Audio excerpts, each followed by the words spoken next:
Presiden Rusia Vladimir Putin disebut masih ingin merebut sebagian besar Ukraina.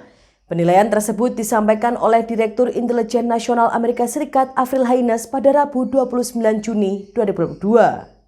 Namun perwira tinggi intelijen Amerika Serikat itu melihat pasukan Putin sudah sangat terdegradasi oleh pertempuran, sehingga mereka kemungkinan hanya dapat mencapai keuntungan tambahan dalam waktu dekat. Avril Haines menjelaskan bahwa konsensus Badan Mata-Mata Amerika Serikat adalah akan terus bekerja untuk jangka waktu yang lama. Presiden Ukraina Volodymyr Zelensky sendiri pada pekan ini telah mengatakan kepada Presiden Amerika Serikat Joe Biden dan para pemimpin G7 lainnya bahwa ia ingin perang berakhir pada akhir tahun. Tetapi Haines menganggap bahwa miliaran dolar Amerika Serikat senjata modern yang dipasok oleh Amerika Serikat dan negara-negara lain ke pasukan Ukraina mungkin tidak akan memberi mereka kemampuan untuk membalikan keadaan melawan Rusia dalam waktu dekat. Ia mengatakan bahwa Putin tetap berniat menguasai sebagian besar Ukraina meskipun pasukan Ukraina telah mengalahkan upaya Rusia untuk merebut ibu kota Kiev pada Februari 2022 hingga memaksa Moskwa mengurangi targetnya dengan merebut seluruh wilayah Donbas. Pihaknya berpikir ia secara efektif memiliki tujuan politik yang sama dengan sebelumnya, yakni ia ingin menguasai sebagian besar Ukraina. Dalam penilaian publik pertamanya tentang perang sejak Mei, Haines menegaskan bahwa pasukan Rusia bagaimanapun telah sangat terdegradasi oleh lebih dari 4 bulan pertempuran, sehingga tidak mungkin mereka dapat mencapai tujuan Putin dalam waktu dekat.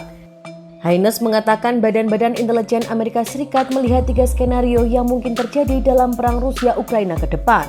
Skenario yang paling mungkin adalah konflik sengit di mana pasukan Rusia membuat keuntungan tambahan tanpa kesulitan. Skenario lainnya termasuk terobosan besar Rusia dan Ukraina berhasil menstabilkan garis depan sambil mencapai keuntungan kecil, mungkin di dekat kota Kherson yang dikuasai Rusia dan daerah lain di Ukraina Selatan. Menurut ia, ini akan memakan waktu bertahun-tahun bagi Rusia untuk membangun kembali pasukannya. Prioritas Putin sekarang, Haines menilai, adalah membuat keuntungan di wilayah Donbas dan menghancurkan pasukan Ukraina. Komentar Haines muncul setelah pertemuan puncak para pemimpin NATO pada Rabu mengecap Rusia sebagai ancaman langsung paling besar bagi keamanan aliansi dan bersumpah untuk memodernisasi pasukan Kiev dengan mengatakan Rusia berdiri di belakang pertahanan heroik negara mereka.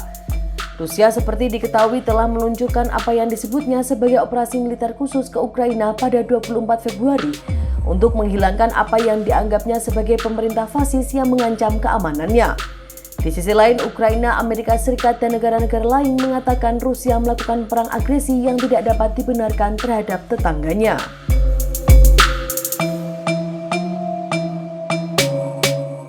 Demikian informasi dari Tribun Jateng Update. Saksikan terus Tribun Jateng Update hanya di channel YouTube Tribun Jateng.